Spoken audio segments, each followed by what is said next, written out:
question. Do you think people like Nipsey Hussle and other people within our community that have, I feel like, been examples of the street culture, but also, you know, economic success and other things, do you think that if he and others in our culture in general were to drop the street culture, they would have gone further and had a different outcome? Oh, what you mean? Like, you know what? So this is what I'm saying. Like, when you think of Nip, right?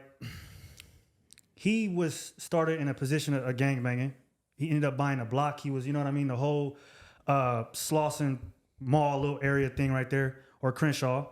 And then at that point, he has businesses. He's a platinum artist, but he's still going back to the hood. This is my point. Not to cut you off. No, This is what I was yeah. just trying to say earlier about unless he leaves Los Angeles, there is no way he will be a 60 Crip for life. It does not matter if he's not going out looking for his enemies. It does not matter. Things that he's lived and what he represents, people go against that. Forever, so yeah. it does not matter how successful he got, no matter how big he got. As long as he's keep coming to Crenshaw and Slauson, somebody's going to dislike him.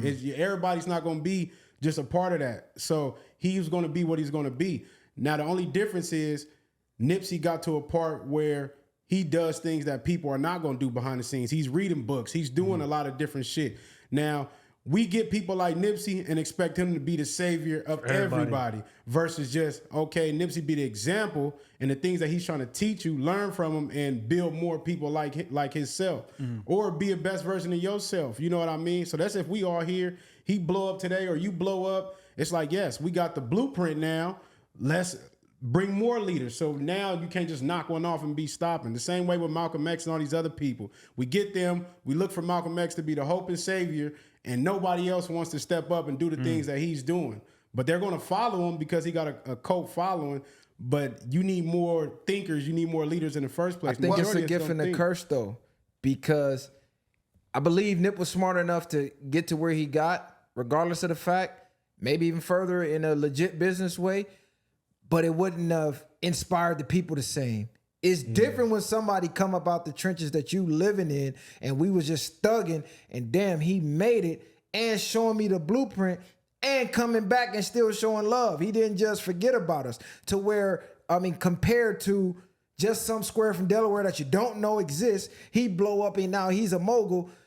Yeah, he did it, but you looking at that as like, damn, that ain't even possible. I don't even know him. I don't know his, like, you know, you don't see it as an example of yourself. We looked at Nip as an example of us. When I'm speaking of us, I mean people from impoverished communities, because let's be realistic. We have plenty of examples we can go look at in the black community that are legit businessmen who made it and done similar things that Nip have done on a greater scale, but they didn't have that background. So we don't even know they exist. They're not in the limelight. They're not coming back. They're doing it. They just operate in business. Unless you study and you just know of them because you're in that field, you don't know they exist. So it's still like a gift and a curse because, yeah, they made it, but how visible are they making themselves? How much inspiration are they trying to give our people? Let me say, Nip was coming back. Nip understanding, knowing if he just blew up and made his millions and left, people would just forget about everything he done because he'd be out of sight, out of mind.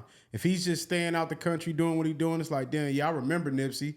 But by him coming back, building around the shop, this is a reality for people now. Like you just said, you're seeing him visibly. Damn, I see him driving his Benz up down the street every day. Like, we know for a fact that he making millions or he doing what he do. So I think that's a different understanding and a different reach. That's why people can fault him, but he was trying to do more and be the example for the people. What I would say is I think we go too deep on these type of conversations. Everything is a mistake made, right? The first thing I want to say is Nipsey was a Eritrean person. Mom was Black American Eritrean, right? We'll talk about Black immigrants, but let's divide it down the middle. His Eritrean side really is what nurtured the entrepreneurial spirit in him. Let's be real. And his Black side is what ultimately cost him his life, right? Black American culture cost Nip his life. Eritrean culture made it to where Nip was able to do something that was unprecedented in Los Angeles, right? That's why I think the mixing of the cultures is probably the best thing as opposed to trying to do this like delineation. But let me say this. That was a cold breakdown. Wait, just one thing. But that's why their point is valid as well, not to cut you off, because exactly what he said is pretty much what you said is if he didn't have that street backing, it wouldn't have been. I don't think the Eritrean side can go and be as impactful. Like Nip can't be as impactful without the black side. That's why I'm saying the mixing. No, That's why I said but being in the area he was in, because you can say the Eritrean side wasn't, but he grew up in Los Angeles all his life. So he didn't even get to meet that side until he was already. But his dad. He's saying the values that they have are instilled. But his dad was around. Yeah, I know. But what I mean is he didn't get to even understand and embrace that culture enough until he was about 18 years old. So majority of the things he did learn was from his brother already being a hustler at 10, 9 years old. Then it's like, well, you most likely you following suit. And like you said, you probably taught different morals and values, but a lot of his gang stuff is what produced that too. Maybe the things he went through channeled him to become something better and bigger than himself. What I say is, his dad was around, like he wasn't like abandoning him. Nah, you right. So he, Africans is entrepreneurial. You go down Crenshaw, they got all types of businesses, clothes stores, all that. What I'm saying is this: Nip made a horrible mistake. Friend got out of jail. He was excited about that. He went down there without his bodyguard. Even his bodyguard was like, I don't know why he didn't wait for me. Oh, you said he took the day off that day or something. He gave him the day off. Well, he gave him the day off, right? But then went down there and like didn't tell him I'm going to make this move. So it was a situational awareness type of thing and expecting, just to be loved. But in my opinion, you're from 60 Crip. As long as there's a gang called A-Trade Gangster walking around, you better be knowing that something might potentially happen. Hey, Trey's ain't had nothing to do with that, just to put that out there. No, I'm not saying that. That's their rival. So what I'm saying is knowing that you have a rival gang in the same city as you, I would always have to have, if I go to that area, some type of security or something to watch my back. It's easy to say. Hold on, but I think that's what he was getting saying, at. Basically, like, listen, don't let the success blind you from what you once lived. No matter how successful you get, you from insane Crip, you're going to be from insane Crip. Exactly. And somebody out there not going to like that, whether it's your ops or it's your homies. And they don't even have nothing to do with Cripping. You could be a square. Yeah, somebody out there feels like this square ass nigga don't deserve that. And they gonna want to take your spot. Success brings hate in all walks of life. So once you reach the pinnacle of success, it doesn't matter. You have to move with precaution. Don't get comfortable. Right. But the thing is, most people always say the same shit. Oh, this motherfucker got money and change. But what people don't understand is when you get certain things, people change around you, and it's forcing you to move differently. I could come over here. Nipsey probably didn't look at himself like a damn mogul and all that at that point. I still am who I am. Y'all still my niggas, but y'all looking at me in this praise and light now, and now I have to move different, but I'm still moving the same way that I moved living here all my motherfucking life. But that's where I feel like he went wrong in certain sense. Look, everything is about learning, right? So we learn from that situation. He made a mistake, right? That's what happened. Most times when people get killed, they made a mistake. They did something that they ordinarily wouldn't do. Malcolm X, the same thing. Malcolm X got killed, right? He had a lot of enemies, whether they were the Nation of Islam, whether it was the FBI. If you're Malcolm X, what do you learn from that mistake? Hey, you know what? I'm pissed off about what's going on in this situation. I didn't like what Elijah Muhammad was doing. But at the same time, I got to realize that in about 2-3 years, I'm going to be running this organization. Why not wait for 3 years, take your position that's coming to you no matter what, and then change the organization while it's under your tutelage, as opposed to saying, F this, let me go speak out against this person, speak out against this person, and put a target on my back. We have to learn what's called situational awareness. That's another conversation. I'm glad you brought that up, because I'm not even going to say it's no mistakes. God don't make no mistakes, man. When it's your time to go, it's your time to go. No. When it's your time to go, it's your fucking time to go at the end of the day. Because we can sit here and say, who's to say he was wrong for one of his mans getting out of jail, and I'm finna take you to my store and get you some clothes. He wasn't wrong. That's not really what I was on. That's what I'm saying though. But at what point was he was wrong? He was wrong because he got killed. If he just did that, popped up like he usually do, got his boys some clothes and left and went and did what he did, the niggas wouldn't have nothing to say. But what is But this is the same thing with Malcolm X. Malcolm X chose not to have guns in his venue by his own state of mind, and he knew that people was after him and people wanted to kill him. But by him thinking how he was thinking, well, I can't be afraid of my own people. If I'm trying to bring my people together, I should be able to go in a venue without guns and whatever the case is. But the smarter, like you say, situational awareness, you shouldn't go nowhere without a gun. But it's like, Or at least armed security. yeah, but well, why? But he's feeling like, if I'm for y'all, I'm putting my life on the line every day for y'all. This is why I say it does not matter sometimes. You still have the ignorant person, or you still have somebody that's going against what the fuck you're doing. When it's your time, not to cut you off, but I'm agreeing with both of y'all. When it's your time, it's your time. But situational awareness has to kick in. We have to learn from others' mistake. Look, niggas hated Jesus. You know what I'm saying? So, Peter had a sword. no, but what I'm saying is, I could feel like, damn, these my people. I shouldn't need guns. What has history showed? I probably should be having some security in this motherfucker. But listen, when they came to the Garden of Gethsemane to get Jesus, the disciples had swords on them. But he y'all cut off bring- the ear. So though they were men of God, Jesus. they still stayed strapped. They Jesus, knew something but to it don't jump matter. on. Jesus picked fucking Judas, and he knew he was a snake. He knew he would cross him. So to sit here and use him is don't even make no sense. And that's no situational awareness either. He Why the knew fuck- already. Why would you pick a nigga who gonna cross you? But it don't matter. He knew. There's an old saying, no good deed goes unpunished. Everybody who ever want to do something inside this community, period, you always better remember that. Because I learned that. Thank goodness I didn't learn it like the hard way. But no good deed goes unpunished. To truly do things for your community, it has to be truly altruistic, because you're gonna deal with a lot of stuff that you're gonna say, damn, I can't believe that happened to me. You know what I'm saying? But guess what? It is what it is. It comes with the territory. Ultimately, situational awareness. And I think that if you help yourself, help your family, help the people in your immediate circle, I think that is the best thing you can do, because at least those are people that the community and everybody else don't got to worry about. If I got the a question people, for if, y'all. one more thing. Okay, If go the ahead. people that we talk about didn't die, do you think they would be as impactful? I think Nipsey would have been. Yeah. I'm asking all of them. I think You know what? think so, No, yeah. I don't. Nah, Because I think hold on. I think Nip would have. Yeah. I don't, because he had more. I don't want to say value, but his messages had more value. Him being dead than alive. It's like Jada say, don't nobody sell more records than a dead rapper. Nobody was caring about his entrepreneurial moves like that don't know, bro. until he got chipped, and then they put it on a national scale. Like, oh shit, he was doing that. Most people didn't know what he was even doing.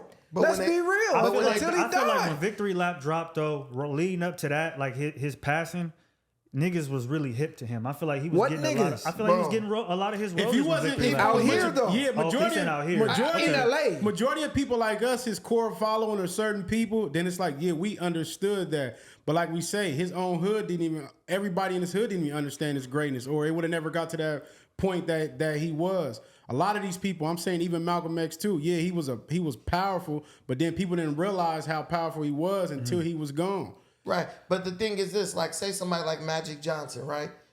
You don't even know half the things Magic Johnson doing. Magic's still alive. Quincy Jones, Stevie Wonder. These are people who are still living, who have an incredible impact on some of our everyday lives, and we don't even know it. Yeah. So you can always do more than while you're living Than than, dead. if you're dead. But the thing is, you might not get recognized for Right. it. You don't get recognized until you're dead, because people start trying to find out more about you. Nipsey would have had a greater impact was he here. Malcolm X would have had a greater impact if he was here, because he probably would have took control of the Nation of Islam, and they'd be bigger than what they are now. You know what I'm saying? Because they kind of dwindled down. They would be bigger than what they are now. All I'm saying is, all we can do is learn from these people and not repeat their mistakes. And cronyism, nepotism, all this thing, I'm only going to do something because it's this person. And then if it's someone I know, I'm not going. That is literally what destroys the black community. Too much nepotism, too much cronyism. No, we need more of nepotism. You tweaking. Yeah, No, we got because- too much already. No, we because, don't. Hold because on, look, hold on. What's his question? My question was, do you guys think that the black community should focus more on the squares that come up and become moguls compared to the street people that become moguls? Do you get what I'm saying? And do you think the black community focusing on the regular, I would say regular black people that aren't involved in gang activity or street activity that become successful, do you guys think if we focus more on that, the trauma and so somewhat of our ways of how we get our income and find economic success will change over time. How do you focus on something that's not visible? That was my point. They're not the problem. Nip not- made No, itself visible though. What I'm saying is the square. Who are we focusing on? We don't know these people. They're not coming to the community or talking The to the squares are not community the or ones nothing. going through the shit that we going It's through. not who you focus on. It's what you focus on. In the 90s, in the 80s, when we was like little, what was black people focusing on? Sports. Our kids go to school. People wasn't even worried about homework, excelling academically. They was just like, man, we got to get you to practice because you're going to be in the NFL or you're going to be a singer or whatever. Black people now need to change that focus, which I feel that we're already doing that, onto something else like STEM, applicable knowledge, not theoretical knowledge, not just shit that you know and did you know this, did you know that, but you can't do nothing with it. If you look at like the Caribbeans and the Africans, what were they focused on? They weren't focused on the who. You didn't even know Dan Gote and them in the 90s. And believe me, they had billions in the 90s. Oh, yeah. They were focused on the what. What are we going to aim our, where are we going to direct our children? Like my daughter, I'm not like, yo, you're a volleyball player. I'm going to focus on your individual success. I'm like, look, you need to go to school for engineering. You like art? Engineering's going to give you the money, financial freedom to be able to pursue whatever you want to in art. Go to galleries in Venice and all that stuff. You know, what? I think it's both though, because the what comes from a who. This information doesn't fall from the sky. People are putting this information out there. It's no different than the greats like Bob Proctor. He always give props to his mentors. If you notice anybody great, they always give props to the person who taught them or the people who taught them. Our culture, we like to feel like we too proud to give props to who we learn from. Like, oh, I'm self-made and I got it out the mud. No, you learn from somebody because nothing's new under the sun and everybody has to learn from somebody. So I think it's a mixture of both. You need good mentors, the who, and you need the what, the information. So once you have both, now you got a path to success. So I think it takes both. Yeah, I agree. But even like you said, to bring up Bob Proctor, but that's what I meant too. It's not just Bob Proctor they're relying on. You got Jim Rohn, you have James Allen, you have all these incredible thinkers that then taught shit in 1819 where they shit is still relevant in 2024. Our people probably wouldn't even know none of them people I just named who they are.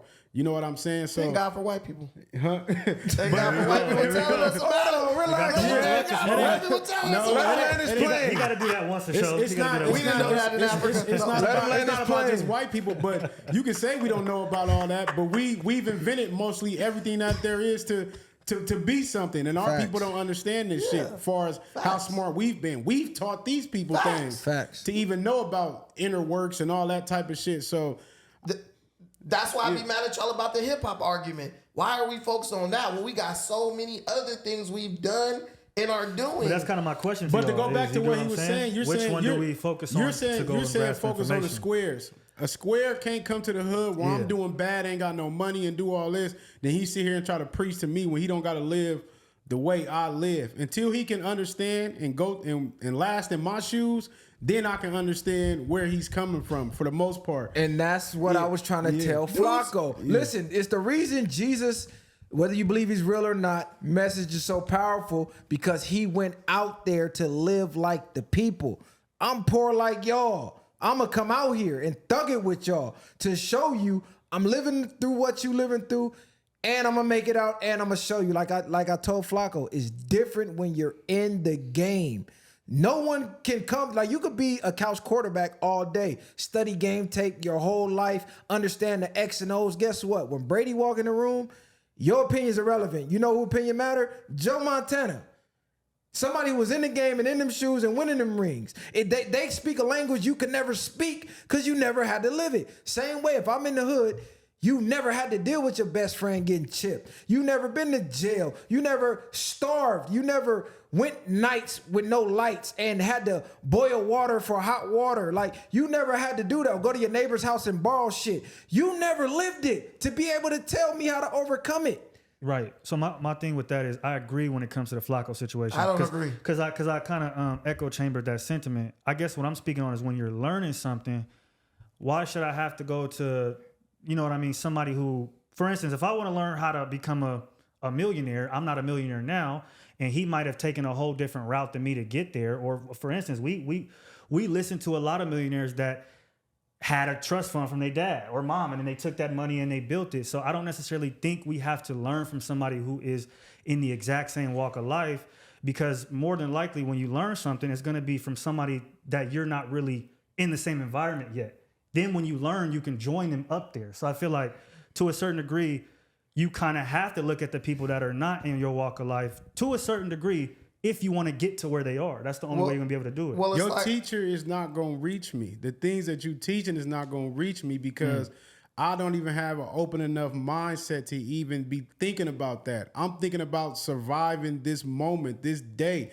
Any given time I walk out the house could be the last day I walk out the house. In some people's mindset, they're focused on more so of survival. We know we talk about the survival mindset all the time, and people are living day to day. This is why you get so many hustlers. This is why you get so many people flocking, because I need to make a meal, especially if I got kids, I got this, or whatever it might be. I might grow up without parents. I might have a lot of different shit, and you coming to me as a fucking millionaire.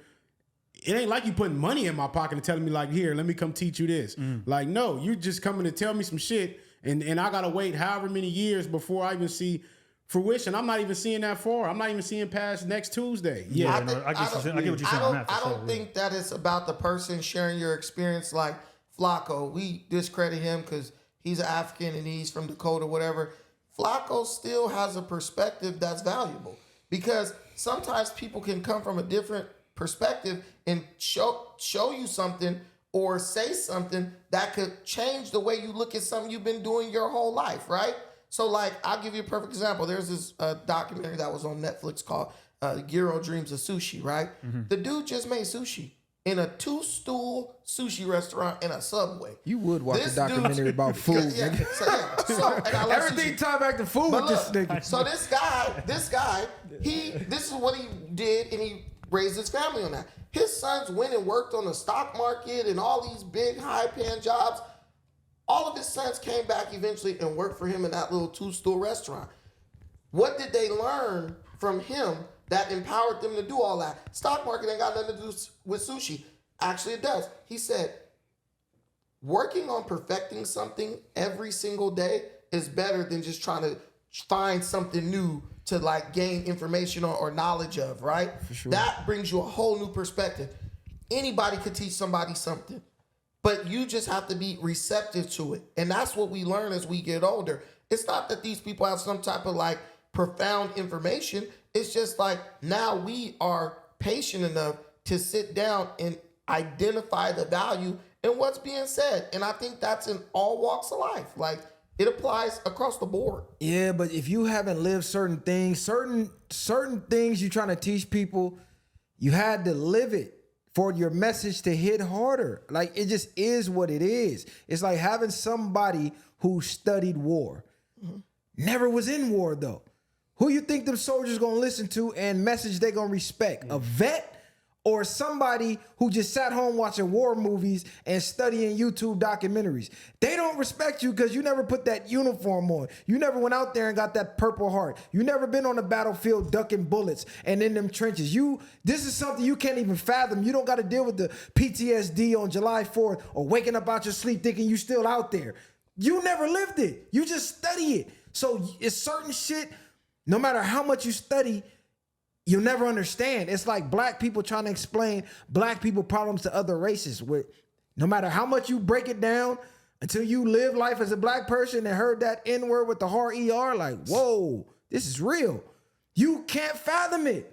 I can't come in because I'm dark. You can't fathom it. You haven't lived it. Yeah, you seen it. You heard about it. You never walked in them shoes, buddy. I'm sorry. You can't even imagine. I believe all people have been discriminated in some way. Like, man, not every fucking day, every second of your life. To say you never got discriminated against, I think is just ignorant to what other people have went through, bro. Like, there was signs back in the day. I remember in Texas, my grandma came from Texas. There were signs that said no dogs and no Mexicans. Yeah. Like, they've been discriminated against as well. Like us, we just don't know their experience. And people, and this is a fact, people have more in common than they have different. across all walks of life. I agree with that, and that's why they put those barriers in between us. But go ahead. Yeah, that's why they and they win, and whoever they is, they win when they make you think you know nothing about me. It doesn't matter. There's a crying baby in a room, and it's a bunch of females up in there. Every female, regardless of their race, gonna go see what's going on with that baby. Like if they're mothers, they got that nurturing in them. To keep saying you don't know what I went through. You're talking about basic human nature. You won't understand. You won't understand of being in a cell 23 hours a day with not a book, not nothing, just you and your mind. I hear what you're saying, but you can't tell me off a documentary about jail if you've never been to jail. You can never tell me about surviving in the county jail, fighting, niggas getting stabbed, and you pressing lines and doing what you're doing if you've never been there. You can say what you want. I seen jail. Damn, I could just imagine or whatever. You don't know. But maybe a dude who's been to war can relate to you on that because he's been in a situation. He's lived it. No, but you said if you haven't been in jail, and that's what I'm telling you. A lot of people been through things that are similar. It's just not the same thing. This is why y'all will not reach it, because even when you was talking in my mind, it's like, yeah, I hear what the fuck he's saying, but it don't fucking matter. Well, that's right now. That don't got nothing to do with us. That's you. But that's the whole point is what I'm getting at. It don't matter because you're not, even as he's explaining and I'm explaining, you're not understanding. You're not getting it. So what if I said, you're one of the perfect example. So what if I said because y'all went to jail, ain't shit y'all could tell me about nothing? That would be ignorant. That's your y'all don't opinion. understand my life. I know, but that's your opinion. You can believe No, it. that's ignorant. When I say It's not ignorant. we're not saying the whole life. We're saying one person. go ahead, bro. We're saying one part of an experience in your life. If you haven't experienced that, if I got some pussy and you still a virgin. And you want to watch porn and you can imagine how to get pussy. I got pussy. You can't tell me nothing about how I feel. Shit, I can watch those Don't tell me what pussy feel like if you never had it. No, but I guess what I'm really saying is that for us to, because why I brought up the street and the square is that the route. No, because you think about you a you square. and us. No. You're trying to think in your mind. Collie, Damn, Hold on, let Kylie make it point. Let me explain what I'm saying. land. What I'm saying is that a lot of times, right, we brought up Nipsey Hussle, Right. Bun B. A lot of people who are successful from the street culture go a certain route and have a certain occupation. Where I'm speaking to is more so of people doing things that are, quote unquote, the majority say were outside of what black people become successful for. So that's why I'm saying that for us to become successful outside of what we're normally successful for, we have to look outside of what we're normally successful for. We have to learn from let me those give y'all people. an But example. those people are still black or they white, whoever they are. But what I'm saying is that I'm not looking at Grant Cardone, which I'm not saying he's the best guy, but I'm not looking at him and being like, damn, this nigga didn't go through nothing I went through. I'm looking at him like, he's teaching me how to do a multifamily home deal, first-time homeowner. Like, he's teaching me these things that are outside of what he's been, what he's But been y'all through. not hearing me. Who gonna You reach know the what I'm youth saying? though? I'm talking about starting get what from I'm the saying? core. And Hold on, Brandon. Let me say one thing. I'm talking about starting from the bottom. You can say you're reaching a point. What I mean is, if you had a government official that's wants a war on the streets, they want to make the streets better, whatever the case it may be. And rest in peace to Tookie Williams. Then you go get Tookie Williams to speak. Who you think the youth is going to listen to? This government person, they got the same agendas. Tookie want to help and this government official want to help. Tookie's impact is going to be way more valid than any other government official that's speaking. That's a fact. Hold on. Even his example, Grant Cardone. We're adults. We're now interested in what he's talking about. Think of yourself at 16. Who message would it hit more? They both gonna come talk about real estate. They both gonna come talk about investing. Nipsey Hussle show up to your high school and Grant Cardone. Who do you think the majority of the youth gonna listen to? And the message is gonna resonate from Nip or from Grant? Well, when I was 16, we had social media. So both of them would have been. So both of them would have been. I mean, the average high schooler. Nip would be good for the Probably Nipsey Hussle. Nip would be the the introduction to get past your walls that you got set up. But ultimately, what I'm telling you is it's all subjective because it's like, what the fuck is a square?